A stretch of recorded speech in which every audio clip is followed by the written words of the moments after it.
안녕하세요. 예, 함께 기도하겠습니다.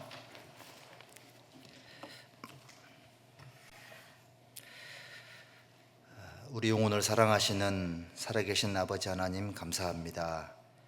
죄 가운데 태어나 이 세상 헛된 것을 쫓아 살던 어리석고 무익한 죄인들을 크신 하나님의 사랑으로 불러 구원해 주신 것을 진심으로 감사를 드립니다. 우리가 받아야 될 저주와 형벌을 우리 주 예수 그리스도께서 대신 담당하신 큰 은혜가 얼마나 복되고 소중한 것임을 또 삶 속에 또 날마다 또 일마다 일깨워 주시는 것 감사드립니다. 하나님의 은혜로 구원받은 저희들 항상 하나님의 은혜 안에 붙잡아 주셔서 하나님과 동행하며 살아갈 수 있도록 함께해 주심도 감사드립니다. 또 지난 1차 학예 수양에 우리 경기 광주교회 식구들이 하나님의 은혜에 붙잡혀서 소중한 일정을 또 잘 마무리할 수 있도록 함께해 주신 것도 감사를 드립니다.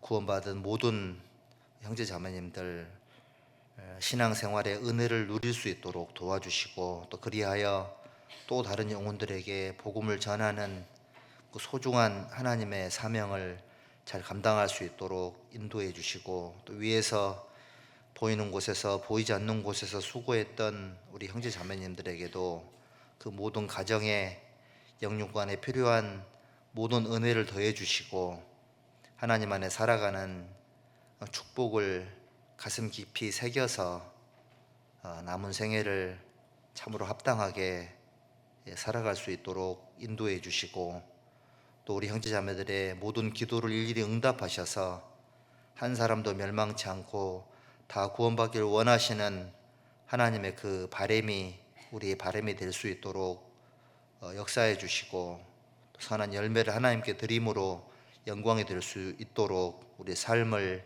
인도해 주시기를 또 하나님께 부탁을 드립니다. 또 지금 이 시간에도 수양관에서 생명의 복음이 증거되고 있습니다. 오늘 있을 말씀과 또 상담 속에 하나님이 함께해 주시고 수양에 참석한 모든 영혼들이 다 구원함을 얻을 수 있도록 인도해 주시고 마치는 시간까지 아무런 어려움이 생기지 않도록 사고가 생기지 않도록 하나님께서 큰 은혜로 인도해 주시옵소서. 또 우리 형제자매들의 마음을 감동시켜 주셔서 남은 3차부터 7차까지의 수양회 동안 전도할 영혼들을 생각나게 해주시고 우리의 발걸음을 실제로 움직일 수 있도록 역사해 주시고 단 한 영혼이라도 건질 수 있도록 우리 모두를 귀하게 사용하여 주시옵소서. 주일날 함께 모인 소중한 시간 하나님의 은혜로 채워주시기를 또 부탁을 드립니다. 또 전 세계 여러 어려운 곳에서 복음을 전하고 계시는 우리 선교사님들과 가족들 일일이 함께 해주시고 외롭지 않게 하나님을 더욱 의지하는 기쁨 속에 살 수 있도록 인도해 주시고 거룩한 복음의 역사가 힘있게 일어날 수 있도록 특별한 은혜로 채워 주시옵소서. 오늘 모인 모든 시간의 시종을 주 성령께 의지하면서 예수님의 이름으로 기도드렸습니다. 아멘. 우리 시편 115편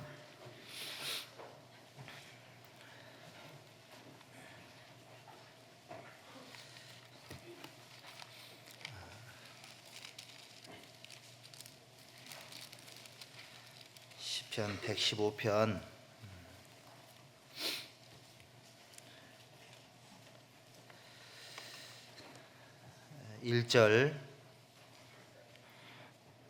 1절을 우리 함께 읽겠습니다. 여호와여 영광을 우리에게 돌리지 마옵소서. 우리에게 돌리지 마옵소서. 오직 주의 인자하심과 진실하심을 인하여 주의 이름에 돌리소서. 17절 18절 여기도 함께 읽겠습니다. 죽은 자가 여호와를 찬양하지 못하나니 적막한데 내려가는 아무도 못하리로다. 우리는 이제부터 영원까지 여호와를 송축하리로다. 할렐루야. 우리가 잘 알고 있는 것처럼 지금 이 시간 공주 수양관에서는 그 복음이 선포되고 있습니다. 또 오후에 또 많은 상담들이 또 진행이 될 건데 수양회장에 가면 크고 작은 많은 기적을 경험을 하는데요. 신기하게도 어제까지도 안 믿어졌던 그 강팍한 마음들이 주의 말씀, 복음 말씀을 듣고 마음이 움직이고 또 그 마음이 열려서 구원을 받는 일들이 정말 많이 생기는 게 하계 수양회장이잖아요. 그러니까 그 소중한 일을 위해서 여러 모양으로 함께하는 모든 분들이 바라는 한 가지가 잃어진 영혼이 구원받는 그 일인 겁니다. 또 그 일에 우리가 함께 참여돼 있고 또 뭔가를 할 수 있다라는 것이 우리에게는 가장 큰 영광이고 큰 축복이다라는 생각을 해봅니다. 우리 함께 수고해서 1차 하계 수양회를 은혜 가운데 잘 마쳤는데 너무도 고생 많이 하셨고요. 또 그 하나님께서 또 큰 은혜를 베풀어 주셔가지고 받은 은혜도 정말 크다라는 것을 생각을 아니할 수 없습니다. 그래서 모든 찬양과 영광을 하나님께 돌리고 남은 시간들도 할 수 있는 모든 노력을 함께해서 수양회 속에 역사하신 하나님을 경험하는 복된 시간이 됐으면 좋겠다라는 생각이 듭니다. 그래서 오늘은 하나님의 영광과 우리의 찬양이라는 주제로 말씀을 좀 드려보려고 합니다. 근데 지금 벌써 15분이 지나서 정말 감사하다라고 생각을 합니다. 그래서 사실은 오늘 설교를 하지 않아도 우리 사랑하는 우리 아이들이 하나님을 향한 그 마음을 우리에게 들려줘가지고 너무 참 은혜로운 시간인 것 같고요. 또 이제 영상 속 수고했던 우리 형제자매들 모습을 또 보니까는 참 함께해서 아름다운 것이 이런 것이구나. 시편 133편이 눈앞에 펼쳐지는 그런 느낌을 받아서 너무 참 감사한 그런 시간인 것 같습니다. 자, 여기 1절을 한번 보시면 저기 시편 기자는 이렇게 얘기를 합니다. 여호와의 영광을 우리에게 돌리지 마옵소서. 우리에게 돌리지 마옵소서. 오직 주의 인자하심과 진실하심을 인하여 주의 이름에 돌리소서. 여기 보면 하나님께 영광을 돌리고 있는 모습이 그 마음이 절절하게 느껴지죠. 구원받은 성도들에게 하나님은 약속하신 대로 역사하시는데 하나님의 역사가 나타났을 때에 하나님 앞에 올바른 마음이 어떤 거냐, 하나님께 모든 영광을 돌리는 거다. 우리가 사실은 그 마음 모아 준비할 수 있었던 모든 것들도 하나님이 주신 거고 또 구원받은 저희들 마음 속에 하나님이 살 수 있는 마음도 하나님이 주신 거고 또 뭔가 봉사가 됐든 찬양이 됐든 그 무엇인가를 할 수 있는 그 마음과 실제적인 또 지혜와 능력도 하나님 다 주신 거잖아요.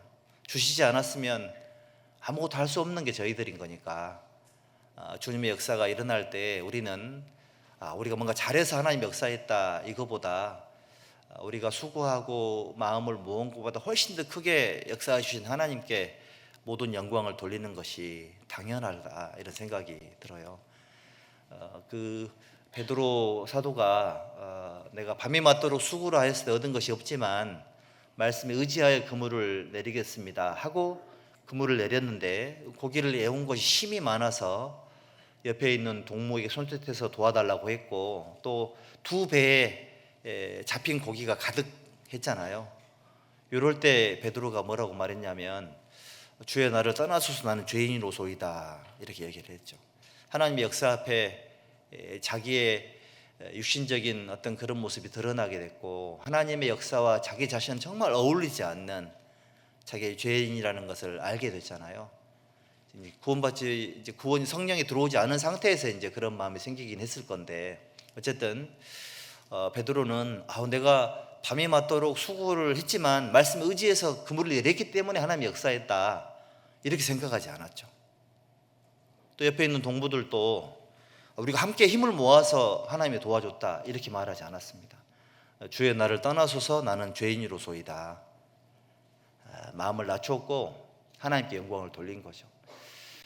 나에게 주님의 역사가 일어날 때 우리 모든 그리스도인들은 모든 영광을 하나님께 돌려야 된다. 이게 잡아 놓으시고요. 여기 실로 좀 잡아 놓으시고 요한계시록 5장을 한번 보시죠. 요한계시록 5장 12절입니다. 화면에도 띄웁니다. 화면도 참고하시고요. 요한계시록 5장 12절에 여기도 함께 읽겠습니다.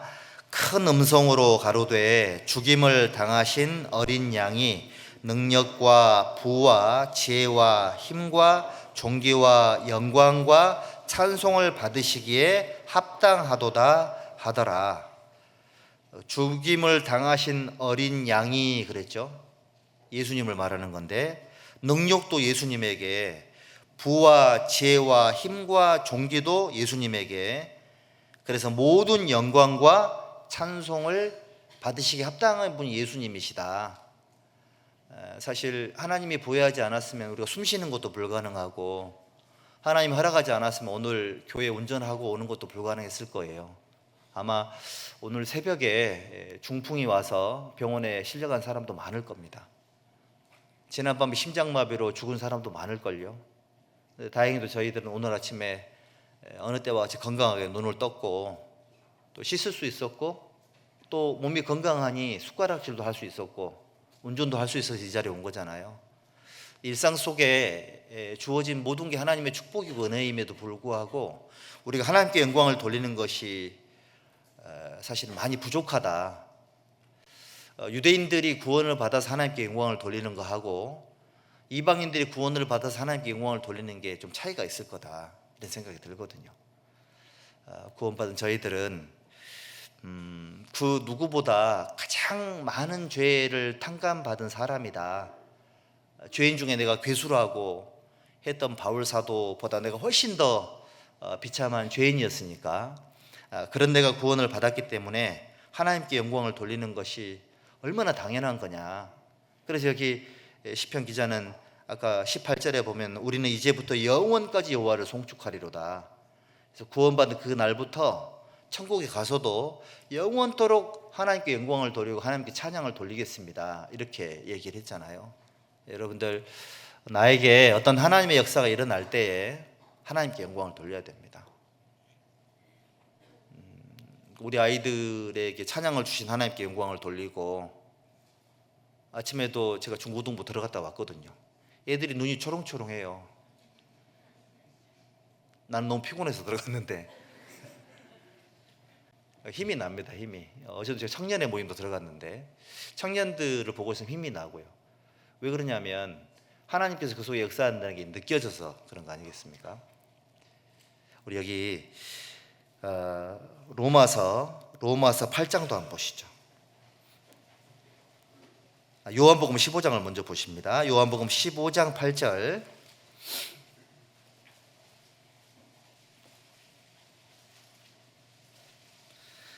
요한복음 15장 8절 함께 읽읍시다. 너희가 과실을 많이 맺으면 내 아버지께서 영광을 받으실 것이요 너희가 내 제자가 되리라. 하나님께 영광이 되는 게 뭐냐? 여러분들, 내가 구원받은 것이 하나님께 영광이 되지 않겠어요? 지옥 갈 죄인이 구원을 받았다. 하나님께는 말할 수 없는 영광이 되겠죠. 회개할 것 없는 의인 99보다 지옥 갈 죄인이 구원을 받았다. 하나님께 큰 영광이 되는 겁니다. 그러면 나는 내 생애를 어떻게 살아야 될 거냐? 나라는 그 가지를 통해서, 나라는 지체를 통해서 더 과실이 많이 맺혀지면 내 아버지께 영광이 될 거다, 이렇게 말씀을 하셨잖아요. 하나님의 영광을 위해서 살아가는 것이 신앙생활인 겁니다. 더 많은 열매를 맺히게 하기 위해서 할 수 있는 모든 노력을 다 기울여야 되겠다. 왜냐하면 그래야 내 아버지께서 영광을 받으시기 때문에 그런 거죠. 로마서 8장 한번 보십니다. 로마서 8장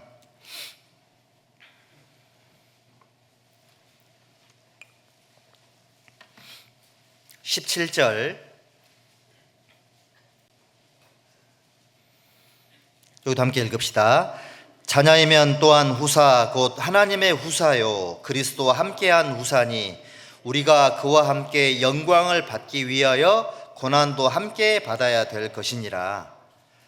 자, 그리스도와 함께 신앙생활을 하면서 받는 고난은 하나님께 영광이 되는 거다, 이렇게 말씀하셨습니다. 복음과 함께 고난을 받아라. 무릇 그리스도 안에서 경건하게 살고자 하는 자는 핍박을 받을 것이다. 나를 인하여 너희를 욕하고 저주하고 거짓으로 거스려 모든 악한 말을 할 때에는 기뻐하고 즐거워하라 그랬죠. 큰 상급이 있을 거라고. 이 하나님께 영광이 되는 겁니다. 구원받고 신앙생활하는 것이 내 마음을 들여다보면 힘든 것일 수 있겠지만 하나님 편에 생각을 해보면 하나님께 영광이 되는 겁니다. 저 사람이 구원을 받지 않았으면 세상에서 마음대로 살 텐데 구원받은 이후에 하고 싶은 걸 못하고 하기 싫은 걸 해야 되고 또 여전히 부족하긴 하지만 뭔가 하나님 위해 살려고 노력을 하고 그런 모습이 하나님 보시기에 얼마나 그게 애잔하지 않겠습니까? 하나님께 영광이 되는 겁니다. 혹시 여러분들 구원받고 불편한 거 있으시죠? 하나님께 영광이 돼요. 답답한 거 있으시죠? 하나님께 영광이 되는 겁니다. 내가 만사불통해도 신앙생활 때문에 그런 거라면 하나님께 영광이 되는 거다. 하나님 영광 받으시면 그걸로 우리는 만족하는 거죠. 고린도전서 6장도 한번 보십니다. 고린도전서 6장 19절과 20절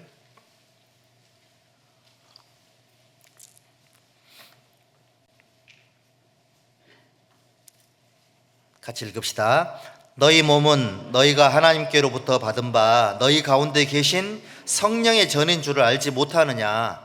너희는 너희 것이 아니라 값으로 산 것이 되었으니 그런즉 너희 몸으로 하나님께 영광을 돌리라. 또 하나님께 영광이 되는 것은 우리 몸으로 하나님께 영광을 돌리라 그랬잖아요. 내게 주어진 이 건강을 가지고 또는 재능을 가지고 내가 이래서 얻어진 유익을 가지고 하나님께 영광을 돌릴 수가 있습니다. 신앙생활을 열심히 하세요. 하나님께 영광이 돼요. 구역모임에 가시잖아요. 하나님께 영광이 됩니다. 가정을 개방하는 것도 큰 영광이고 교회당을 쓰는 것도 주차 안내하는 것도 땡볕에서 피부가 상해서 얼굴이 시커매지는 것도 하나님께 영광이 되는 거예요. 그 모든 것이 하나님께 영광이 되는 거다. 몸으로 드려지는 모든 삶이 하나님께 영광이 되는 거죠. 고린도후서 9장도 한번 보시죠. 고린도후서 9장 13절입니다.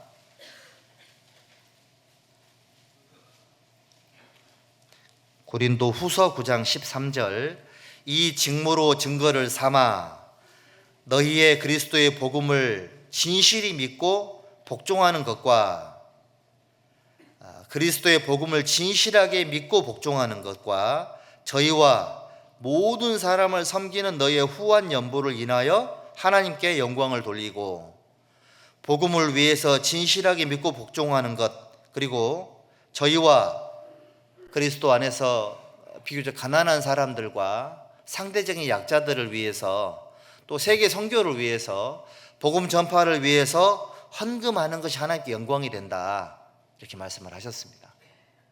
건강한 육체를 가지고 벌어진 그 금액을 가지고 교회 안에 상대적인 약자들, 우리 스라에 자라는 우리 자녀들 또는 홀로 신앙생활 하시는 자매님들 또는 형제님들 또는 은빛장년 어르신들, 이런 분들을 위해서 또 몸이 아프신 분들, 이런 분들을 위해서 내가 뭔가를 감당한다. 이것은 하나님께 큰 영광이 되는 겁니다.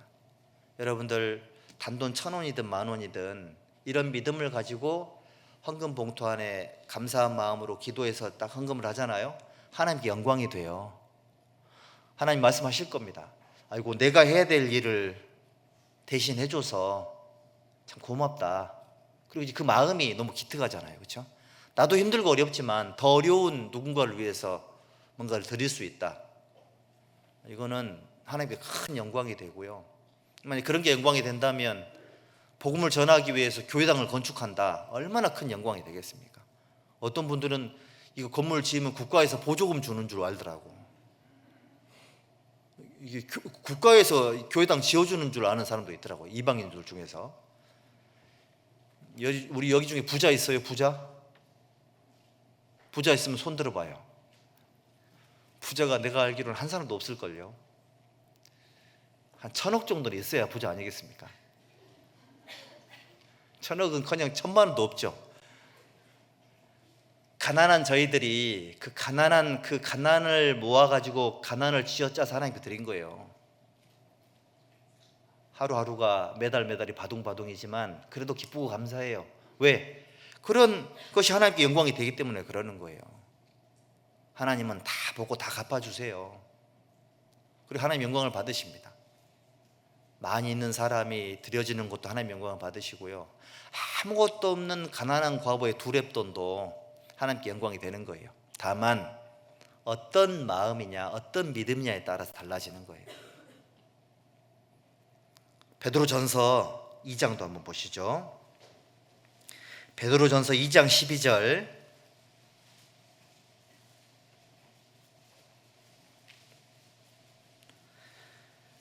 같이 읽어볼까요? 너희가 이방인 중에서 행실을 선하게 가져 너희를 악행한다고 비방하는 자들로 하여금 너희 선한 일을 보고 권고하시는 날에 하나님께 영광을 돌리게 하려 함이라. 이방인들 중에서 행실을 선하게 갖는 것, 이게 하나님께 영광이 돼요. 이방인들 있는 자리에 식사 기도를 한다, 행실이 선한 거죠. 술자리에 갔는데 술을 거부한다, 행실이 선한 거예요. 이방인들에게 그리스도인 향기를 풍기는 것, 행실이 선한 겁니다. 그리고 내가 있는 곳 이방인들에게 복음을 전한다, 이게 행실이 선한 거죠. 어떤 분들은 오해해요. 이방인 중에 행실을 선하게 갖는 것이, 이방인들에게 본이 되는 것이 이방인들에게 잘 보이는 거라고 착각하는 사람도 있더라고. 그렇지 않습니다. 이방인 가운데 행실을 선하게 갖는 것은 이방인들 속에 있을 때에 구원받은 사람처럼 생활하는 게 이방인들의 행실을 선하게 갖는 거예요. 근무 시간 외에도 성경을 딱 펼쳐놓고 읽고 있거나 하나님 말씀을 듣고 있거나 잠언 말씀을 묵상을 하거나 또는 식사 기도를 하거나 또는 죄 짓는 자리에 가서도 그리스도인으로서 올바른 위치를 지키거나, 이게 행실을 선하게 갖는 것이지, 이방인들 속에서 혹시 요거도 먹을까 봐서 막 쭈삣쭈삣하고 뒤로 숨고, 이게 행실을 선하게 갖는 게 아니에요. 내가 혹시 조금 지혜가 부족해서 이방인들 속에서 약간 좀 과격하게 또는 너무 적극적으로 행동을 하거나 뭘 해가지고 욕을 얻어먹을 수 있겠죠. 근데 그것이 그 사람의 믿음이라면 하나님 그거 소중하게 볼 거예요. 혹시 이방인들이 행실 조금 이렇게 좀 지혜롭지 못했어도 그거를 나무랄 필요가 없는 겁니다. 지혜가 없는 것은 죄가 아니에요. 이방인 중에서 행실을 선하게 가졌다, 그리스도인으로서 뭔가 힘있게 뭔가를 내비쳤다, 이건 잘한 거거든요. 여러분들 구원받지 못한 사람들 속에 가서 나는 겉도 그리스도인이고 속도 그리스도인이어야 된다, 수박처럼 살면 안 돼요. 수박은 겉은 초록색이죠. 깨봐야 속이 빨갛잖아요. 수박 같은 그리스도인이 되면 안 됩니다. 이방인 속에 있을 때는 구원 안 받은 사람처럼 살고 교회 오면 성도처럼 살고, 이게 아니죠. 우리는 성도들과 함께 있을 때나 이방인들 속에 함께 있을 때나 항상 똑같은 그런 퀄리티를 유지를 해야 된다. 그로 인해서 어떤 비난과 욕을 얻어먹고 어떤 손가락질을 받는다 할지라도 이방인 중에서 그리스도인들처럼 사세요. 그래서 혹시라도 그것 때문에 진급의 불이익을 겪고 또 여러 가지 어려움이 있다 할지라도 하나님께 영광이 되는 거다. 이방인 중에서 그 고난받고 어려움을 당할 때 항상 해피엔딩이 아닌 경우도 많아요. 그리고 항상 누굽니까? 요셉처럼 다니엘처럼 해피엔딩이 안 될 가능성이 높다니까요. 그걸 기대하고 실망하면 안 됩니다.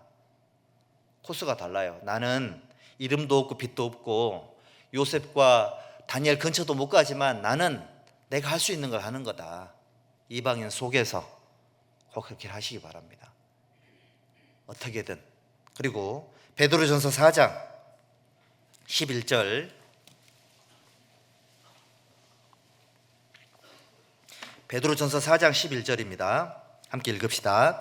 만일 누가 말하려면 하나님의 말씀을 하는 것 같이 하고 누가 봉사하려면 하나님의 공급하시는 힘으로 하는 것 같이 하라.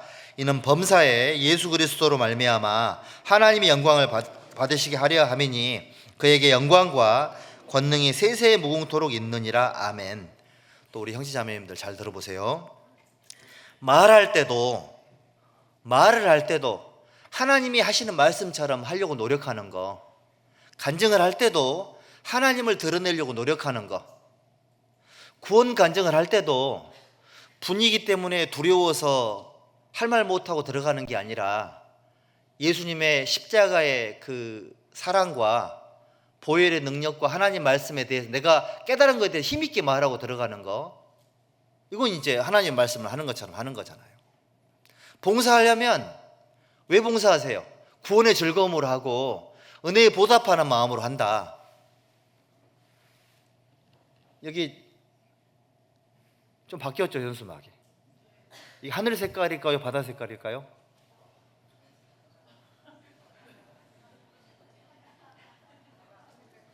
신바다 영점 어디 있어요? 바다 색깔이죠, 바다 색깔. 여러분들, 우리는 이 말씀처럼 말을 하려면 하나님처럼 말을 하고 봉사하려면 하나님께로 받은 은혜를 보답하는 마음으로 한다. 그러니까 시끄러울 리가 없죠. 더 못해서 미안한 거지.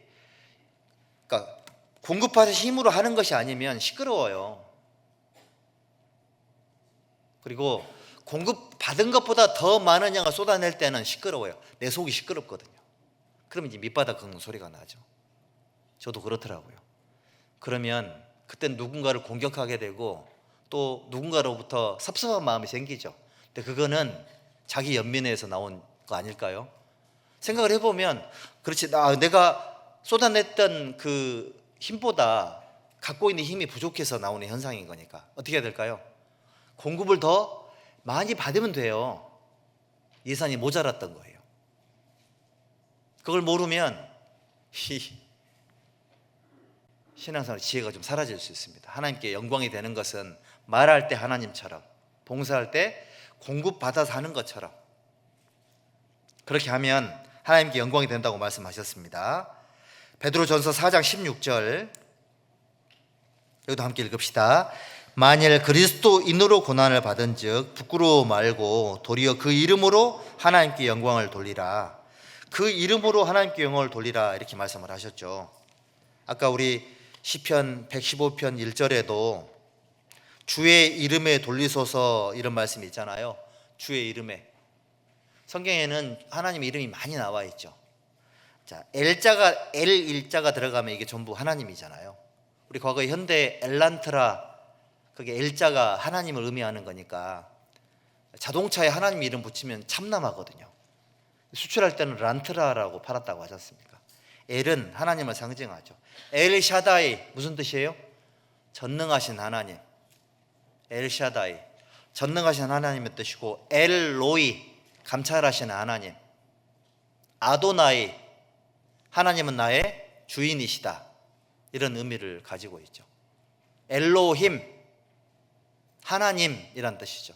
전능하신 창조주, 이런 의미를 가지고 있습니다. 그리고 여기 여호와라는 말도 하시고, 여호와 이레 무슨 뜻이에요? 하나님께서 예비하셨다, 이런 뜻이죠. 여호와 쌈마 무슨 뜻이에요? 여호와는 말이 3마리 있다? 여호와께서 거기 계신다, 이런 뜻입니다. 여호와 샬롬, 하나님은 평강이시다. 여호와 니시, 하나님은 나의 깃발이시다.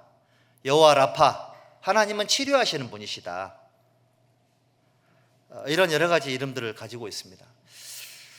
하나님의 이름에 영광을 돌리기를 원한다. 무슨 말이냐면 이름은 그 사람을 의미하거든요. 하나님은 당신의 이름대로 그렇게 사시는 분이세요. 예수님 구원자라는 뜻이잖아요. 임마누엘, 함께 하신다는 뜻이죠. 구원하시고 함께 하시고 나의 깃발이 되시고 치료하시고 전능하신 하나님이 도와주시고 나의 주인 되시고, 그러니까 살면서 하나님의 이름에 그 영광을 돌리는 거죠. 그 신앙생활이 왜 중요하냐? 하나님을 경험할 수 있는 은혜를 누리는 과정이고 그런 걸음들이기 때문에 신앙생활이 너무너무 중요한 거다. 시편 기자는 하나님의 이름을 인하여 하나님께 영광을 돌린다고 얘기를 했습니다. 베드로전서 후서 1장, 베드로후서 1장 17절,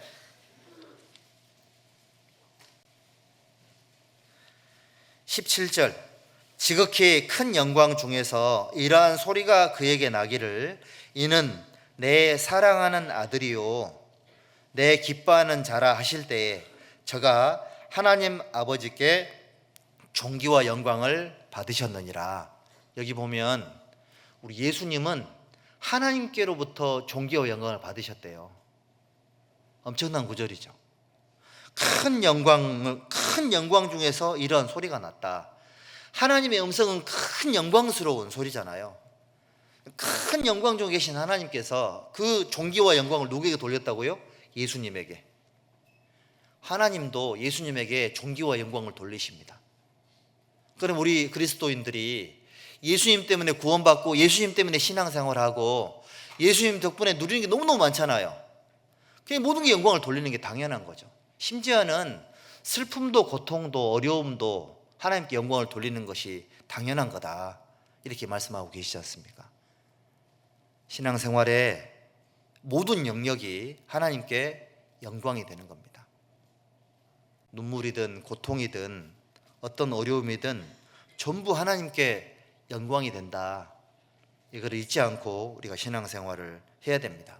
근데 불행하게도 우리 사도행전 한번 볼까요? 사도행전의 12장에 하나님께 영광을 돌리지 못하고 영광을 가로채 가지고 벌레에 묵어서 죽은 사람이 있죠. 사도행전 12장 20절,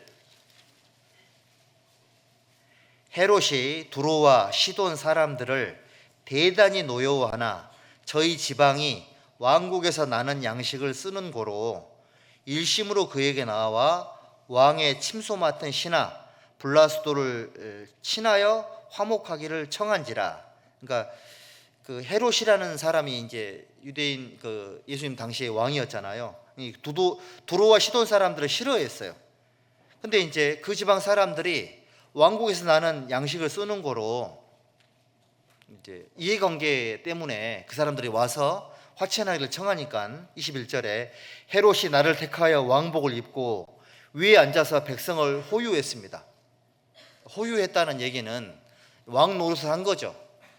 뭐 어떤 행동을 취하거나 또 거룩하게 말을 하거나 이렇게 했던 겁니다. 그러니까 22절, 백성들이 크게 부르되 이것은 신의 소리요 사람의 소리가 아니라 하거늘. 23절 함께 읽읍시다. 헤롯이 영광을 하나님께 돌리지 아니하는 고로 주의 사자가 곧 친히 충이 먹어 죽으니라. 헤롯이 이거는 신의 소리요 사람의 소리가 아니로다. 헤롯이 신이에요.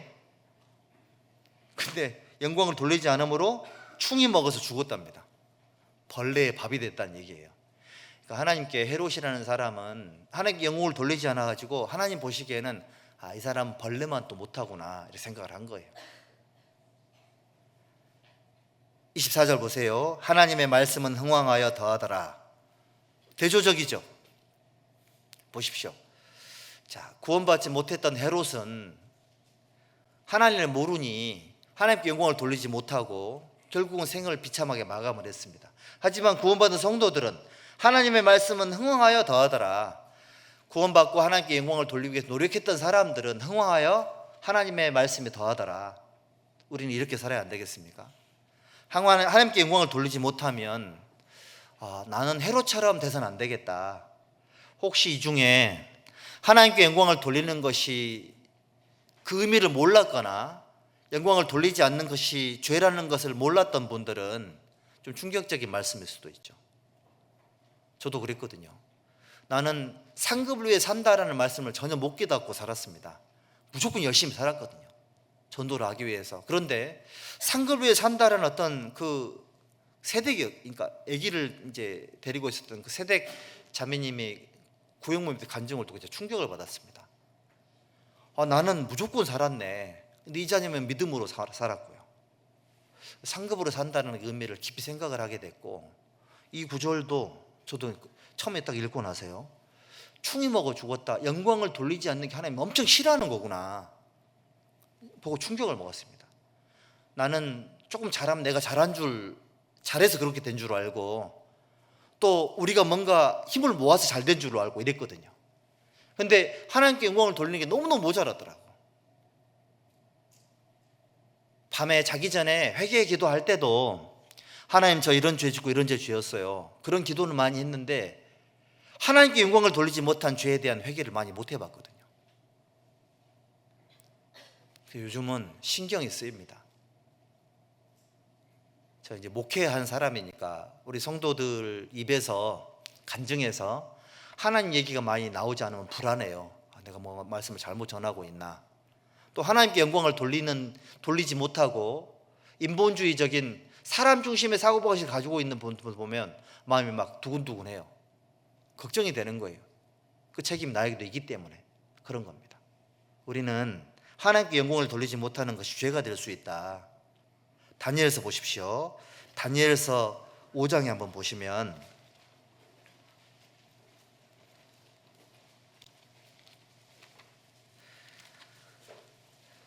다니엘서 5장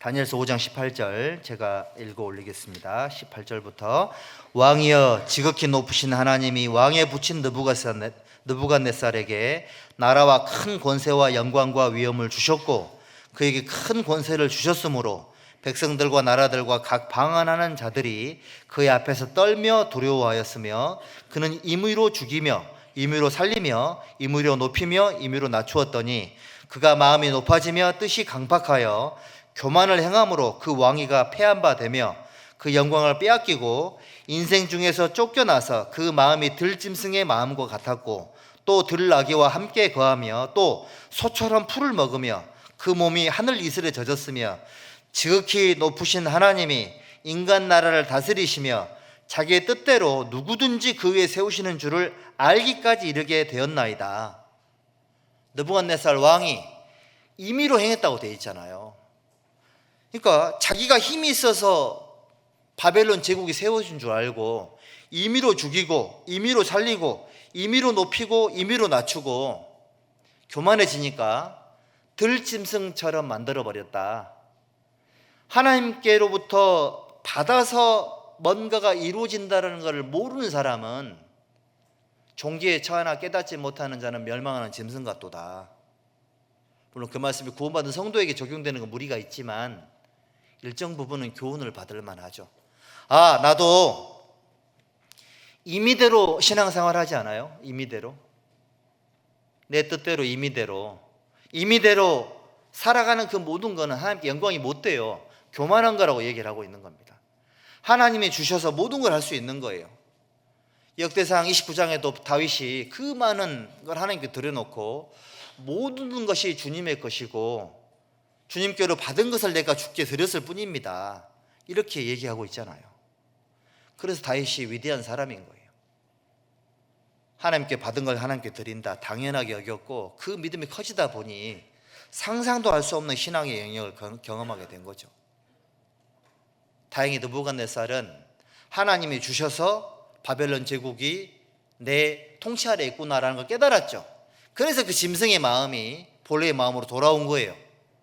우리 경기 광주의 형제자매님들, 하나님께 영광을 돌리는 것을 깨우쳐야 돼요. 하나님께 영광이 될 거냐 안 될 거냐 이걸 깨우치셔야 돼. 그래야지만 임의대로 살지 않아요. 하나님께 영광이 되지 않는 것이 큰 문제라는 거 알아야지만 자기를 쳐서 복종시키는 것이 하나님께 영광이 된다, 이걸 알면 그렇게 재밌어지거든요. 엄청나게 손해보는 것처럼, 내가 엄청나게 많은 걸 희생해야 되는 것처럼 그거는 착각하는 겁니다. 하나님 말씀의 의미를 모르니 오해하는 거죠. 여기 22절 벨사살이여 왕은 그의 아들이 되어서 이것을 다 알고도 오히려 마음을 낮추지 아니하고, 벨사살은 더 나쁜 거예요. 도리어 스스로 높여서 하늘의 주제를 거역하고 그 전 기명을 왕의 앞으로 가져다가 왕과 귀인들과 왕후들과 빈궁들이 다 그것으로 술을 마시고, 왕이 또 보지도 듣지도 알지도 못하는 금은 동 철과 목석으로 만든 신상들을 찬양하고, 도리어 왕의 호흡을 주장하시는, 왕의 모든 길을 작정하시는 하나님께는 영광을 돌리지 아니한지라. 메네메네 대게를 우바르신. 그래서 나온 거예요. 하나님이 사람의 마음을 재봐요. 달아봅니다. 사람의 마음을 저울질하시고 행동을 달아봐요. 여러분들은 하나님 마음 앞에 우리 마음이 달리지 않을까요? 어떤 동기로 행하는지, 얼마만큼 하려고 하는지, 듣기는 듣지만 스스로 선별을 해가지고 나 이거 못해, 그렇게 영적으로 게으르지는 않는지, 하나님 우리 마음을 다 헤아릴 거예요. 행동을 다 달아보십니다. 그러니까 우리가 하나님 앞에는 속일 수가 없어요. 하나님이 나를 재본대요. 하나님의 기준에 재봐요. 딱 재보고 또 달아봐요. 우리의 삶은 항상 하나님 앞에 평가되어 있는 거다. 우리 하나님 앞에 완전하지는 못해도 하나님의 섭리를 이해를 해야 된다.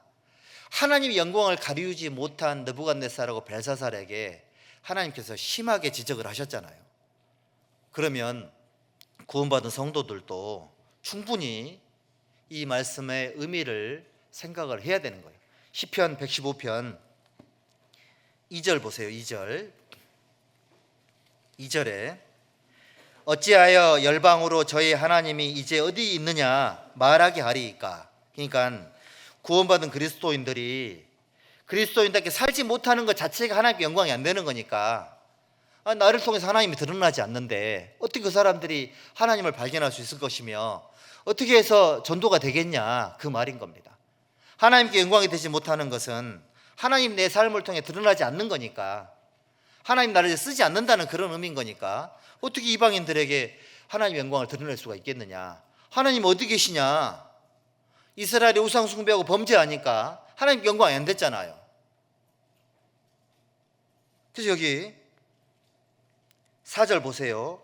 저희 우상은 은과 금이요 사람의 수공물이라. 입이 있어도 말하지 못하며, 눈이 있어도 보지 못하며, 귀가 있어도 듣지 못하며, 코가 있어도 맡지 못하며, 손이 있어도 만지지 못하며, 발이 있어도 걷지 못하며, 목구멍으로 소리도 내지 못하느니라. 같이 읽어보죠. 8절 우상을 만드는 자와 그것을 의지하는 자가 다 그와 같으리로다. 구원받은 성도들이 왜 하나님께 영광을 돌리지 못하고 왜 하나님을 드러내지 못하는 거냐.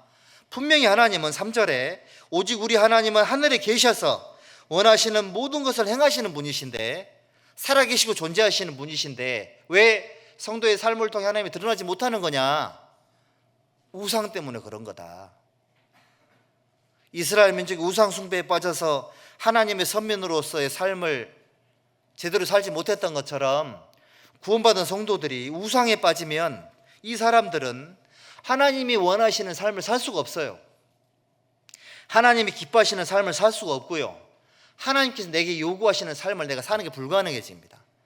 우상 숭배가 그만큼 위험한 거예요. 구원받은 성도들도 얼마든지 우상 숭배할 수 있거든요. 우상 숭배하면 그 사람의 신앙에 심각한 타격이 와요. 우상이 뭔지 아시죠? 하나님보다 더 사랑하는 것, 하나님보다 더 귀하게 여기는 것, 그것이 내 남편이든 아내든 내 자녀든 내 부모든 내 삶의 목적이 뭐 돈이든 뭐든 전부 우상 숭배예요. 따라해 보시죠. 탐심은 우상 숭배니라. 그렇죠. 하나님보다 더 귀하게 여기는 것이 있어서 신앙생활에 뭔가 방해를 받거나 우선순위가 뭔가 잘못되어 있는 것은 전부 다 우상 숭배다. 하나님께 영광이 못 되는 거예요.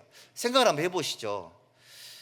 몇몇 분들은 하나님께 영광이 되는 게 이만큼 중요한 건가, 하나님 이걸 심각하게 생각을 했나. 그런 분들은 생각을 한번 해봐요. 왜 내가 이걸 몰랐을까? 왜 몰랐을까요? 그걸 가리우는 뭔가가 있지 않았을까요?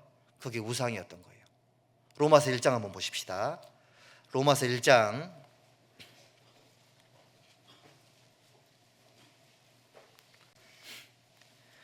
22절 23절.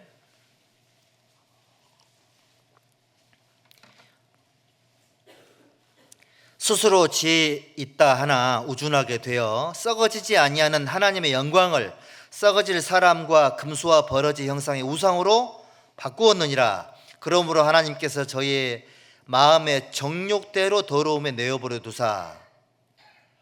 우상 숭배에 빠지면 썩어지지 아니하는 하나님의 영광을 썩어질 사람과 금수와 버러질 형상의 우상으로 바꾸었느니라. 우상 숭배에 빠지면 어리석게 돼요. 하나는 알고 둘은 몰라요. 자기가 알고 있는 게 전부라고 생각하는 거예요. 모든 것이 자기 중심으로 생각을 하는 거죠. 신앙생활 해보면 내 입장도 있고요, 상대방 입장도 있고요, 또 누구 입장이 있어요? 교회의 입장이 있고요, 또 지켜보는 제3자들의 입장이 있고요, 또 하나님의 입장이 있는 거예요. 단순하면 자기 입장 중심으로 생각을 하죠. 그러면 불평불만이 나오는 거예요. 좀 더 깊이 생각을 해보고 고민을 해보고 기도를 해보면 내 입장만 있는 게 아니구나, 상대방의 입장도 있는 거예요. 지켜보는 제3자의 입장도 있고요, 그걸 바라보는 교회의 입장도 있는 거예요. 위에서 내려다보는 하나님의 입장이 있는 거죠. 입체적으로 왜 생각을 못하는 거냐? 어리석어서 그런 거다. 내 문제가 제일 커 보여서 그러는 거죠. 우상에 빠지면 그렇게 돼요. 입체적인 사고 능력이 떨어집니다. 객관적으로 상황을 보지를 못해요. 그래서 잘못된 피해의식이 생기는 거예요. 교회 안에서는 모두가 가해자고 모두가 피해자예요. 다만 우선순위는 분별을 해야 되겠죠. 우리는 신앙생활 하면서 우상 숭배를 조심해야 된다. 하나님보다 더 소중하게 여겨서는 그런 것이 있어서는 안 된다. 근데 우상은 항상 내 마음속에 들어있다. 여러분 속에 있는 우상을 알지 못하면 문제가 생겨요. 예레미야 2장을 한번 보시죠. 예레미야 2장 19절.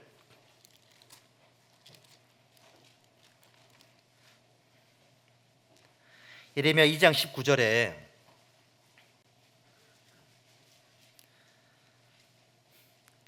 함께 읽어볼까요? 내 악이 너를 징계하겠고 내 패역이 너를 책할 것이라. 그런즉 내 하나님 여호와를 버림과 내 속에 나를 경외함이 없는 것이 악이요 고통인 줄 알라. 주 만군의 여호와의 말이니라. 이스라엘 민족 북이스라엘이 우상 숭배 때문에 멸망을 당했는데 남유다가 정신을 못 차렸잖아요. 우상 숭배를 하고 있으니까 하나님도 섬기고 우상도 섬긴 거예요. 그런 유대인들에게 하나님은 예레미야의 입을 빌어서 말합니다. 자, 우상 숭배에 빠지면 하나님을 버리게 되고 그 사람 속에 하나님을 경외하는 것의 중요성을 놓치게 된다. 그것이 악이고 죄다. 이거 얘기하는 겁니다. 구원받은 성도들의 마음속에 하나님을 두려워하지 않고 하나님이 최우선순위가 되지 않는 것은 우상 숭배에 빠져서 그런 거다. 이렇게 말씀하시는 거예요. 여기 이 자리에 앉아 계신 분들 중에서 이번에 구원받으신 분들은 그 은혜가 정말 클 거예요. 온통 마음속에 하나님으로 가득 차 계실 겁니다. 그분들에게는 우상에 들어갈 자리가 없죠. 새롭게 신앙이 회복된 분들에게도 우상에 들어갈 자리가 없어요. 의외로 봉사를 많이 하는 사람들, 오래된 사람들, 신앙에 약간 타성에 젖은 사람들이 우상에 들어올 가능성이 상당히 많거든요. 우상에 들어오면 하나님이 두렵지 않아요. 교회가 전혀 조심스럽지 않습니다. 모든 게 익숙하거든요. 선한 쪽으로 익숙해야 되는데 좋지 않은 쪽으로 익숙한 거죠. 그래서 이스라엘 민족이 우상에 빠지니 죄를 짓는 것도 심상하고 죄 짓고 와서 성전에 가는 것도 뭐 아무렇지 않은 거예요. 하나님 말씀하셨잖아요. 너희들 나에게 보이러 오니 누가 저 성전문을 좀 닫았으면 좋겠다. 우상이 있는 상태로 하나님 앞에 나아가는 건 하나님 정말 괴로워하시는 거다. 예레미야 5장 한번 보시죠. 5장 25절에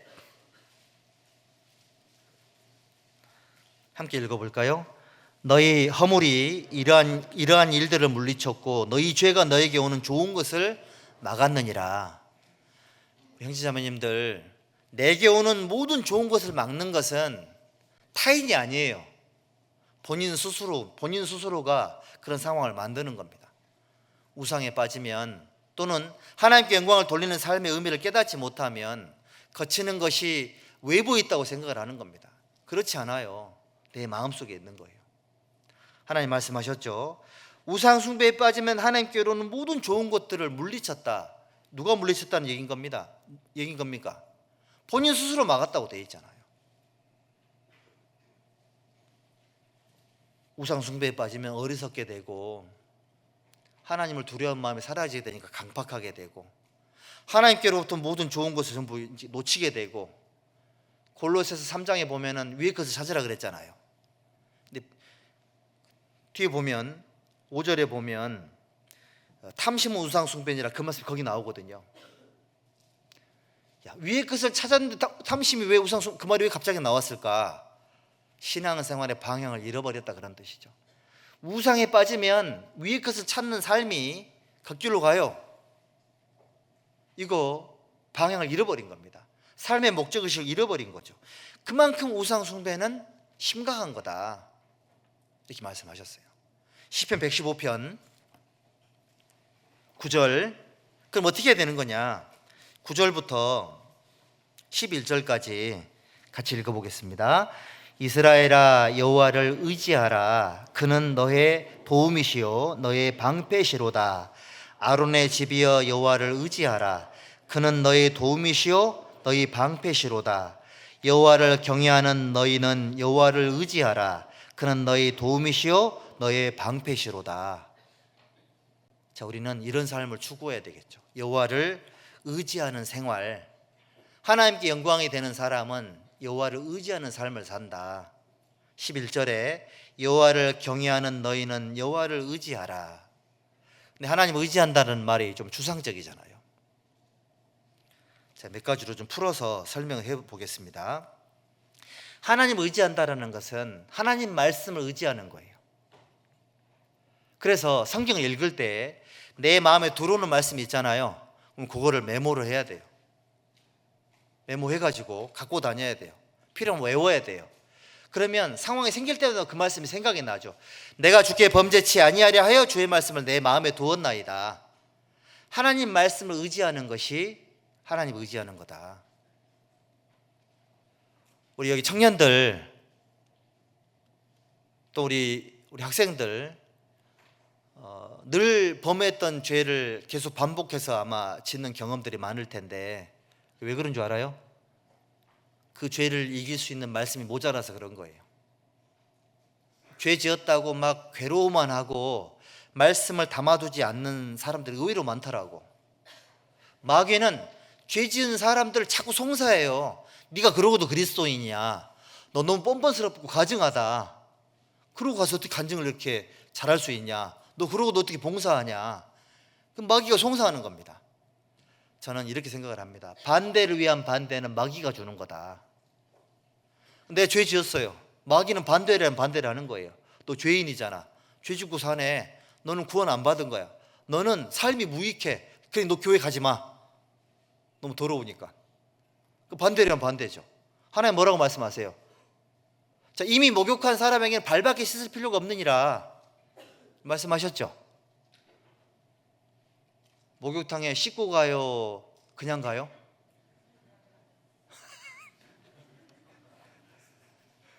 그렇죠. 그냥 가죠. 더러워서 씻으러 가는 거예요. 더러워 씻으러 가는 거죠. 여러분들, 교회는 누가 올까요? 삶에 더럽히신 사람들이 오는 거예요. 말씀을 듣고 씻으려고, 간증 듣고 씻으려고. 그럼 왜 오자마자 앉아서 기도해요? 준비를 하는 거죠. 씻을 준비를 하는 거죠. 목욕탕에 그냥 가요? 돈은 가지고 가야 될 거 아니에요. 목욕탕비도 내야 되고, 샴푸도 사야 되고, 폼 크리싱도 사야 되고, 면도기도 사야 되고, 칫솔도 사야 되고, 준비해서 가야 될 거 아니에요. 우리는 왜 교회 나올까요? 더러워서 나오는 거예요. 씻으려고. 왜 성경 읽어요? 내버려두면 계속 더러워지니까 성경을 읽는 겁니다. 기도하는 이유가 뭡니까? 하나님이 씻어주는 것도 있지만 나도 씻어야 되거든. 지금 우리 저 집에 있는 우리 하연이는 부모가 씻어줘야 되죠. 부모가 뒷다리 잡고 그냥 물속에 축축축 이렇게 넣어가지고 애들 씻어줘야 되잖아요. 근데 하연이 아빠는 자기가 씻어야 돼. 어른이니까. 어릴 땐 남이 씻겨주죠. 크면 스스로 씻을 줄 알아야죠. 그리고 어떻게 하면 될까요? 죄를 이길 수 있을 만큼 말씀 많이 담아둬야죠. 말 실수를 많이 하는 사람은 말에 대한 성경 구절을 많이 외워둬야죠. 그럴 때마다 그 말씀이 자기 입술에 파수꾼이 되는 거 아니겠어요? 어떤 사람은 회개 기도만 하고 말씀을 담아두질 않아. 그리고 계속 그 자리에요. 그러니까 회는데 개는 안 하고 있는 거예요. 자, 죄인인 걸 깨달았습니다. 복음을 안 들으면 구원받지 못한 상태잖아요. 수많은 성도들이 하나님 잘못했습니다. 거기서 끝나. 그걸 이길 만한 말씀을 두질 않아. 그러니까 신앙의 발전이 없는 거고 남들이 보면 답답해 보이는 거예요. 말을 하진 않지만 여러분들 보기에 저도 조금 지나면 답답하게 보일지 몰라요. 그래서 제가 5년 이상 안 읽는 겁니다. 답답해 보일까 봐. 우리 신앙생활 하면서 그게 너무 중요한 겁니다. 그런 게 말씀 의지하는 게 하나님 의지하는 거다. 그리고 하나님 의지한다는 건 이겁니다. 여기 그 다니엘서 9장에 보면은 다니엘이 뭘 깨달았냐면은 그 예레미야의 그 예언을 읽다가 자기 민족이 70년 만에 돌아간다는 걸 깨달았어요. 그래서 이제 그때 그걸 깨닫고 엄청 충격을 받은 겁니다. 자기 민족이 이렇게 큰 죄를 지었구나. 이걸 깨닫고 하나님께 기도하는 내용이 쭉 나오거든요. 거기 보면 뭐라고 나오냐면 하나님의 긍휼, 하나님이 불쌍히 여겨달라는 기도를 간절하게 해요. 그 기도를 이렇게 읽으면서 어떤 생각이 드냐면, 그렇지, 하나님 의지하는 거는 하나님 나를 불쌍히 여겨주십시오, 이게 하나님 의지하는 거예요. 하나님은 이 긍휼이 풍성하신 분이시라서 우리 형제자매님들이 하나님께 죄를 용서받는 비결 중 하나가 뭐냐면, 하나님 나 불쌍히 좀 여겨주세요. 그러면 방법이 없어요. 무조건 하나님은 불쌍히 여겨주시는 거예요. 왜? 하나님의 영적인 본능이 불쌍히 여기는 거거든요. 불쌍히 여겨달라는데 무슨 답이 없습니다. 답이. 그래서 하박국 3장 2절에도 이런 구절이 있습니다. 여호와여, 내가 주께 대한 소문을 듣고 놀랐나이다. 여호와여, 주는 주의 일을 이 수년 내에 부응케 하옵소서. 이 수년 내에 나타내시옵소서. 진노 중이라도 긍휼을 잊지 마옵소서. 자기 민족이 멸망을 당해서 쫓겨가지만 진노 중이시지만 긍휼을 잃지 마옵소서. 이런 거 있잖아요. 이게 참 중요하더라고요. 우리 각 개인들은, 저도 마찬가지, 하나님 앞에 서면 너무 부끄럽고 성도들 앞에 설 수 없는 그런 사람이라는 것 너무 잘 알죠. 그래서 하나님 지혜를 주십시오. 그건 나중 얘기고요. 그 전에 뭐가 선행이 돼야 되냐면, 하나님 나를 좀 불쌍히 여겨 주십시오. 하나님의 긍휼을 의지해서 나가면 돼요. 그게 하나님 의지하는 거예요. 여러분, 내가 뭔가를 잘해서 반대 굿불을 얻어야 하나님께, 물론 그것도 필요하긴 하겠죠. 삼손처럼 하나님 이번만 나로 강하게 하사 나로 이 두 눈을 뺀 원수들을, 이 원수를 갖게 해주십시오. 두 기둥을 딱 붙잡고 당겨가지고, 살았을 때 죽인 사람보다 죽어서 죽인 사람이 훨씬 많았다고 돼 있잖아요. 물론 그렇게 얻은 것도 있지만 삼손의 마음을 가만히 들여다보면 그 마음속에 간절함이 있잖아요. 불쌍히 여겨달라는, 자기를 위함이 아니라 하나님을 위해서. 그러니까 하나님 의지하는 거는 하나님의 긍휼을 의지하는 거다. 불쌍히 여겨달라고 하는 방법이 없습니다. 그리고 지혜를 구해보세요. 그러면 겸손한 가운데 지혜를 누릴 수 있고, 그 지혜가 내 것이 아닌 걸 알기 때문에 교만해지지 않아요. 내가 뭔가 합당해서 하나님 나를 쓰신다, 그거 아니거든요. 불쌍히 쓰시는 거예요. 충성되지 않지만 충성되게 여겨 쓰시는 것처럼, 하나님께서 내가 자격이 없지만 불쌍히 여겨주심으로 말미암아 하나님께 나아가면 돼요. 그럼 하나님 그 사람 쓰시는 거예요. 그리고 하나님을 의지한다라는 것은 하나님을 기다리는 걸 말하는 거예요. 기다리는 거. 하나님의 도우심을 기다리는 겁니다. 비록 더딜지라도 기다리라 그랬잖아요. 지치지 않고 반드시 응할 거라고. 의인은 믿음으로 말미암아 살리라. 그것도 하박국이 한 얘기예요. 비록 이스라엘 민족이 우상 숭배 때문에 멸망을 당하는 건 사실이다. 하지만 지체하지 않고 반드시 하나님이 응답이 있을 거다. 언제? 70년 만에 돌아오게 될 거다. 그리고 의인은 그걸 믿음으로 말미암아 살 거다. 조바심 내지 말고 속상해하지 말고 응분의 대가를 치르는 것이니 기다려라. 70년 만에 반드시 돌아오게 될 거고 다시 기회를 줄 것이다. 그리고 그걸 믿어라. 그러면 그 믿음으로 말미암아 의인이 살게 될 거다. 그게 뭘 말하는 거예요? 기다리라는 얘기잖아요. 도와줄 거니까, 회복시켜 줄 거니까 기다리라고. 기다리면 돼요.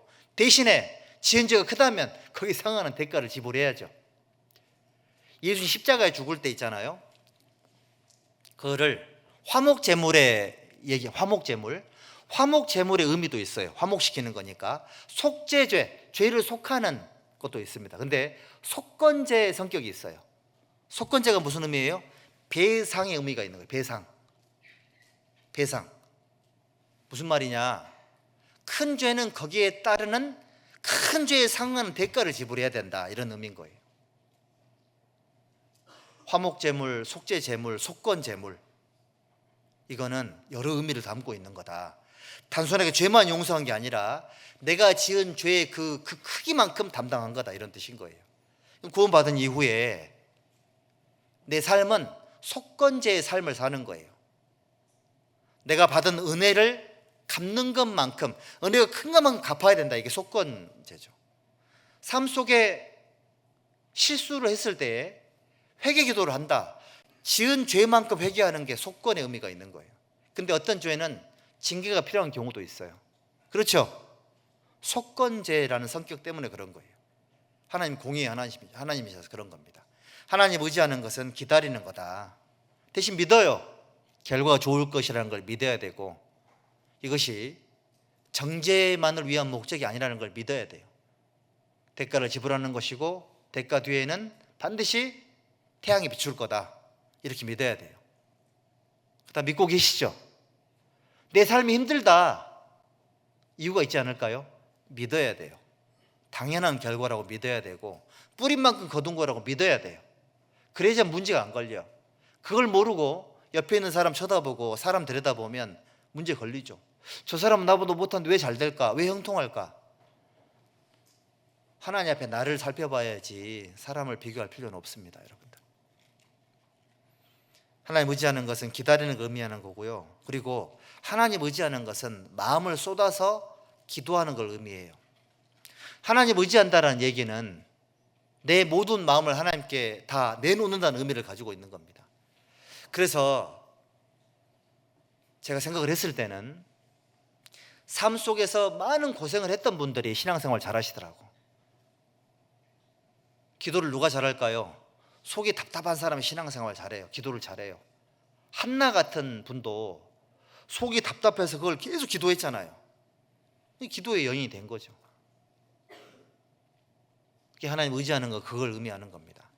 여러분들 길게 기도하세요. 길게. 응답 받을 때까지 기도하시고요. 속이 다 풀릴 때까지 기도하세요. 대충 그냥 식수와 기도하듯이 하나님 죄송합니다, 아멘 이러지 말고요. 하나님 잘할게요, 아멘 그러지 말고 좀 가슴을 담아서 걸으면서, 맨발 걷기도 많이 하시잖아요. 밤에 산책을 하면서 또는 운전을 하면서 길게 기도하는 겁니다. 길게. 그리고 응답 받을 때까지 기도하시고, 특히 우리 형제님들은 기도를 좀 길게 하셔야 돼요. 우리 형제님들에게 부족한 것은 기도입니다. 기도하는 시간이 너무 모자라고 짧게 기도하는 것이 신령해지지 못하는 어떤 이유가 될 거예요. 여러분들은 우리 집안의 보디가드잖아요. 보디가드. 내 아내를 지키고 가정을 지켜야 되는데 경제력으로도 지키고 신앙으로도 지켜야 될 거 아니에요. 그래야지만 가정이 하나님 앞에 무탈할 겁니다. 결혼하지 않은 사람은 그걸 준비하는 과정이고요. 지키는 겁니다. 그게. 그러려면은 기도가 필요해요. 왜? 내 힘으로 안 되기 때문에 그래요. 정말 저도 우리 봉사 형제님들 놓고 기도할 때 항상 그런 기도를 하거든요. 혹시 밤에 쓰러지는 일이 생겨서는 안 된다. 새벽에 쓰러지는 일이 생겨서는 안 되고, 혹시라도 뭐 심장마비가 오거나 혹시라도 뇌에 문제가 생겼을 때도 반드시 사람들 보는 앞에서 바로 병원에 실려갈 수 있도록 부득이한 상황에 그랬으면 좋겠다, 그런 기도를 좀 하거든요. 왜냐하면 가정에 심각한 타격이 생길 수 있어서 그런 거예요. 형제님들은 기도를 많이 하셔야 돼요. 기도를. 그래야지만 하나님 의지하는 것이 뭔 줄 알아요.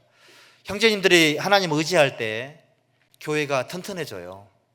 형제님들이 하나님 의지하지 않으면 이 교회는 하나님의 도움이 약해질 거예요. 하나님께 모든 걸 맡기는 그런 가장이, 그 가장이 하나님 그 교회 주인, 그 가정의 주인 되지 않겠어요? 근데 어떤 분들은 아슬아슬해요. 아슬아슬해. 오늘 밤에 내용을 도로 취하리니. 저도 이제 그런 시뮬레이션을 많이 돌리거든요. 내가 오늘 밤에 하나님 앞에 가면 어떻게 될까? 다 한 번씩 돌려보셨죠? 보통 어떤 분들은 시뮬레이션을 돌리는, 아파트를 사고 빌딩을 세워서 이런 시뮬레이션을 주로 많이 돌리죠. 그런 거 말고, 지금 내가 당장 하나님 앞에 간다면 남겨진 가동은 어떻게 될 것이냐, 누가 책임질 것이냐, 고민해봐야 안 되겠어요? 자매님들은 그런 고민하십니까? 내가 죽으면 어떻게 될까? 우리 신랑은 장가 갈까 안 갈까? 주로 그런 생각을 많이 한다 하더라고. 형제들은 그런 생각 절대 안 하거든요, 사실은.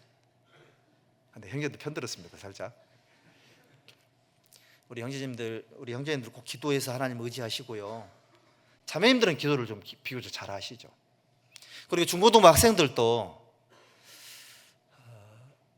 그 봉사회나 어머니회보다는 좀 철이 없어요.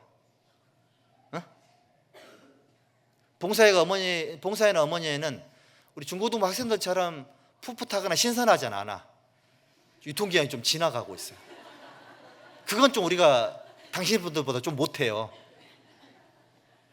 그런데 기도하는 건 훨씬 잘해요. 경험이 있거든. 어떤 경험이 있어? 실패를 너무 많이 해봐가지고 자기를 의지하면 안 된다는 거 알아. 그래서 우리 하나님 의지하는 기도하는 거다. 그래서 여기 11절에 다시 한번 읽어봅시다.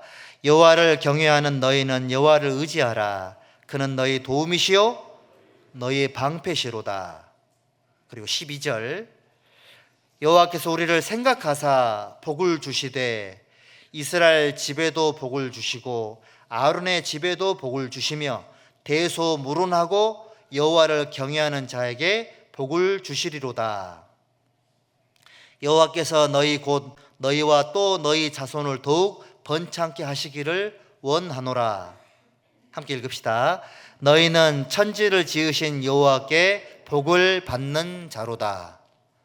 복을 주시리로다 그래놓고 복을 받는 자로다, 현재 진행형으로 써놨죠. 영생의 복을 받았고 평강의 축복도 받으셔야 되고 감사의 축복도 받아야 되고 전도가 잘 되는 축복도 받아야 되고 육신적으로도 사업도 잘 되는 복을 받아야 되고 자녀들도 잘 되는 복을 받아야 안 되겠어요? 내가 정말 사랑하는 그 누군가가 잘 되는 복을 받아야 되지 않겠냐고요. 우리 아이들은 건강하게 성장하는 복을 받아야 되고 청년들은 훌륭한 형제 자매를 만나서 결혼하는 복을 받아야 되고. 김민규 왜 고개를 끄덕이노? 결혼하고 싶은 모양이네. 그렇죠, 복이죠, 복. 구원받은 성도들에게 하나님이 주시고자 하는 모든 축복을 다 받아야 안 되겠습니까? 이왕 하는 사업이면 돈을 많이 버는 복을 받아야 되겠죠. 이왕 하는 직장 생활이면 월급이 제때 나오는 복을 받아야 되겠고, 직장을 옮기지 않고 또 복지도, 사장님이 굉장히 구두쇠였는데 이 사장님이 내 기도를 통해서 갑자기 마음이 넓어져가지고 막 복지도 좋아지고 직장을 옮기려고 그랬는데 안 옮겨야 되겠네, 이런 복도 받아야 되겠고, 건강의 복도 받아야 되겠고, 허리 아픈 분들은 허리를 좀 나았으면 좋겠고. 우리 교회 허리 아픈 분들 굉장히 많이 계시더라고. 전립선이 안 좋은 분들은 전립선이 낫는 복도 받아야 되겠고. 복을 받으셔야 돼요. 여러분들 구원을 받았다 그래서 복 받는 것을 이렇게 터부시해서는 안 됩니다. 내가 모든 복을 다 받아야 돼요. 건강의 복이든 뭐 어떤 건 다 받아야 되겠고요. 봉사하시는 분들은 우리 봉사를 통해서 하나님이 역사해 주는 어떤 그런 복을 받아야 돼요. 그래야 되지 않을까요? 저는 우리 교회당이 복을 받아야 된다고 생각을 합니다. 이 교회당 자체가 무슨 복을 받겠습니까? 이걸 위해서 피땀을 흘린 사람들이 있잖아요. 당연히 복을 받을 거예요. 잘 될 겁니다. 또 잘 되는 걸 보고 있고요. 최소한 저는 항상 그렇게 기도를 합니다. 경기 광주 교회를 위해서 수고했던 모든 분들에게 하나님이 주시고자 하는 복이 한 10만 원 정도라면, 그러지 말고 이왕 주는 거 수억 쓰시죠. 이왕 주실 건데 하나님 많잖아요. 줄 수 있는 게. 이왕 줄 건데, 안 돼, 성남교회는 10만 원밖에 안 줬어. 그렇다더라도 우리 좀 많이 주면 안 되냐고. 어차피 누군가는 줘야 될 거 아니에요. 어차피 누군가에게 줄 복을 갖고 있다면 왜 그걸 받는 걸 내가 싫어하거나 또는 그거를 중요하게 여기지 않고, 이건 잘못된 거죠. 복을 받는 것은 하나님께 주시는 축복인 겁니다. 다 받으세요, 다. 그리고 이제 우리는 유신적으로 복을 받아도 그걸 잘 컨트롤할 수 있을 만큼 경험들이 많아요. 제가 여러 차례 말씀드렸지만 과거에 우리 목사님께서 교회에 부자가 없는 이유를 설명해 주시더라고. 부자가 있으면 그 사람이 이렇게 드러나게 된다고. 서울중앙교회당에 그 볼보 자동차 들어올 때 와 그랬거든요. 이게 어디 차냐? 싸움이 일어났답니다. 독일 차다, 아니면 영국 차다. 그래서 어떤 사람이 이거 스웨덴 차다, 이렇게 뻘쭘해졌다는 얘기가 있습니다. 여러분들, 그랬던 그 교회, 우리 교회도 얼마나 좋은 자동차가 많냐고요. 자동차가 뭐 부의 가치를 상징하는 건 아니지만 어쨌든 우리 시대는 그런 시대인 거예요. 우리 교회는 이제 웬만한 부자들이 들어와도 그런가 보다 하고 지나가죠. 거기 가서 뭐 크게 의식하거나 그러지 않거든요. 우리는 뭐 유명한 연예인이 구원을 받아도 사실 의식하지 않죠. 돈 돌아갑니까? 연예인들 만나면 사인 받으러 가요? 그렇지 않죠. 제가 누굽니까, 그 태양 형제님 결혼식 할 때 결혼식장에 갔는데 연예인들 많이 왔더라고. 내가 보고 깜짝 놀랐어요. 다 이만해요. 아이고, 이만할까? 다 이만하고, 신기하더라고. 텔레비전 봐서 되게 큰 줄 알았는데, 그리고 얼굴도 이만해요. 저 조그만 곳에 어떻게 코, 입이 다 붙어 있더라고.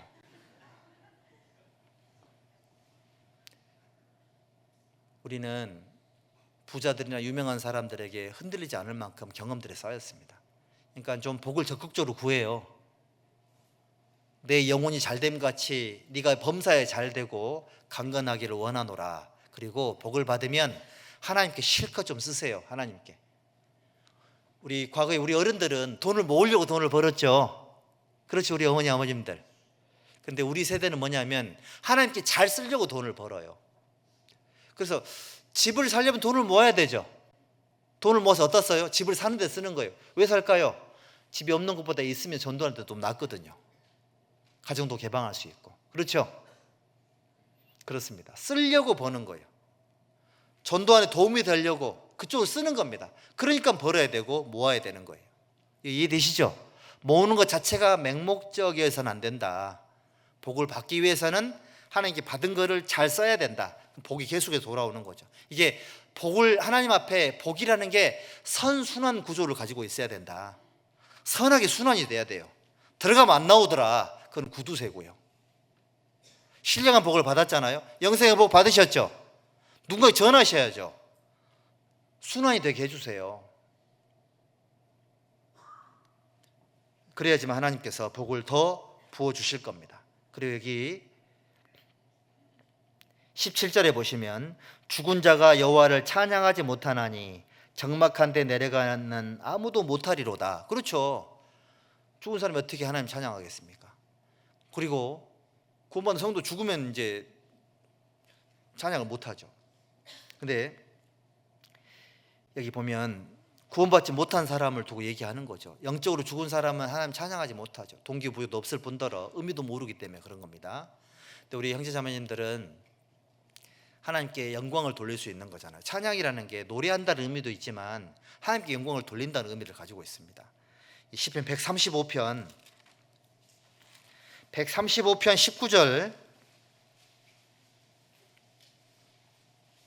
19절 20절 함께 읽어보죠. 이스라엘 족속아 여호와를 송축하라. 아론의 족속아 여호와를 송축하라. 레위 족속아 여호와를 송축하라. 여호와를 경외하는 너희들아 여호와를 송축하라. 이스라엘 족속, 아론 족속, 레위 족속 여호와를 송축하라. 우리 구원받은 성도들은 왕 같은 제사장들이죠. 하나님의 일 맡은 사람들이니까 우리는 레위 지파가 했던 일도 하고 있고요, 아론 지파가 하고 있는 일도 하고 있는 겁니다. 그리고 우리는 이스라엘 민족 육신적인 선민이지만 저와 여러분은 하나님의 영적인 선민이에요. 우리도 하는 얘기인 겁니다. 하나님을 송축하고 찬양하고 하나님을 높이고 하나님께 영광을 돌리는 것이 구원받은 성도들의 당연한 일인 거다. 우리는 성숙한 사람들입니다. 영적으로 성숙한 사람들이어서 하나님의 영광이 드러날 때 하나님께 영광을 돌리는 것이 우리에게 익숙하고, 하나님의 역사가 나에게 나타났을 때 기고만장하는 것이 아니라 주의 나를 떠나소서 나는 죄인으로소이다 마음을 낮추는데 우리는 익숙한 사람들이에요. 그런 저희들이 힘을 모아서 교회 안에 신앙생활을 하고 있고 또 힘을 모아서 전도라는 걸 하고 있습니다. 우리가 드러나기 위함이 아니라 하나님의 역사를 위해 살 수 있는 모든 걸 한다는 얘기죠. 저는 이번에 이런 생각을 해봤습니다. 제가 어떤 교회에 부임을 해서 학예 수양회 이제 몇 달 동안 준비를 해가지고 확정 인원이 50명이 나왔어요.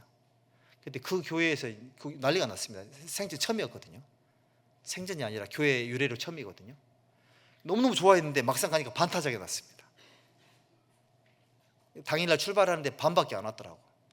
너무 속이 상했는데 가서 알았습니다. 가서 왔는데 케어가 안 되더라고. 케어가 안 됐습니다. 그래서 안 온 게 아니라 하나님께서 못 온 거구나, 하나님 앞에. 이걸 알게 됐거든요. 근데 우리는 이번에 해보니까는 진짜 우리 형제자매님들이 너무 잘하시더라고. 각자의 위치 너무 열심히 해주시고 정말 수월하게 너무 잘했거든요. 근데 다만 다 좋았는데 딱 한 가지 아쉬운 게 있었는데, 그게 뭐였냐면 우리가 만약에 5차나 6차 왔으면 한 100명 정도 할 수 있지 않았을까 라는 생각을 혼자 해봤습니다. 너무 아쉽더라고. 이 모아진 힘이 한 번만 쓰고 버리는 거 아니지만 한 번만 쓰고 이렇게 다시 사용하지 못하는 것이 너무 좀 많이 아쉽더라고요. 수양회 생각 한번 해보세요. 저희 교회를 통해서 100명이 구원을 받았다. 그러면 교회 하나예요. 수양회 3박 4일 동안 교회 하나를 만든 거예요. 엄청나죠? 꾸스코 200명 들었다, 150명 들었다, 그런 건 우리가 크게 부러워하고 대단하다고 여기는데 우리 속에 일어나는 역사에 대해서 너무 좀 감각이 떨어질 수도 있거든요. 학예 수양회 때 만약에 50명 구원 받았다, 그것도 교회 하나예요. 구역이 2개예요. 구역 2개가 늘어난 겁니다. 하나님 앞에 큰 일이죠, 안 그래요? 너무 큰 하나님의 역사가 일어나고 있거든요. 그러니까 하나님은 어차피 역사하실 거고 누군가를 쓰실 건데 그게 나였으면 좋겠고, 어떤 교회든 하나님께 붙잡힌 교회가 있을 건데 그 교회가 우리였으면 좋겠고, 하나님의 눈이 그 어딘가에 머물러 있을 건데 거기가 여기 교회당 위였으면 좋겠고, 우리 형제자매들의 가정 위였으면 좋겠고, 또 사업장 위였으면 좋겠다, 이런 생각이 있는 거죠. 신앙생활 욕심을 좀 내세요. 하나님께 영광이 되는 어떤 것든 나는 무조건 한다. 하나님께 영광이 되지 않는 것도 알면 하지 않으려고 노력하고 끊어낸다, 이런 각오를 가지고 신앙생활 하시면 하나님이 더 크게 역사하실 거예요. 그런 마음으로 살았으면 좋겠습니다. 기도하겠습니다. 하나님 감사합니다. 우리 영혼을 구원해 주시고 하나님의 자녀로 삼아 주심을 감사합니다. 또 이렇게 소중한 교회 안에 거하는 은혜를 허락하셔서 신앙 생활할 수 있도록 인도해 주심도 감사합니다. 계속되는 수양회를 통해 더 많은 은혜를 누릴 수 있도록 인도해 주시옵소서. 역사하시는 하나님 앞에 두렵고 떨리는 마음으로 살아갈 수 있도록 우리의 마음을 낮춰 주시옵소서. 우리의 모든 남은 생애를 전능하신 하나님께 부탁을 드립니다. 예수님의 이름으로 기도드렸습니다. 아멘.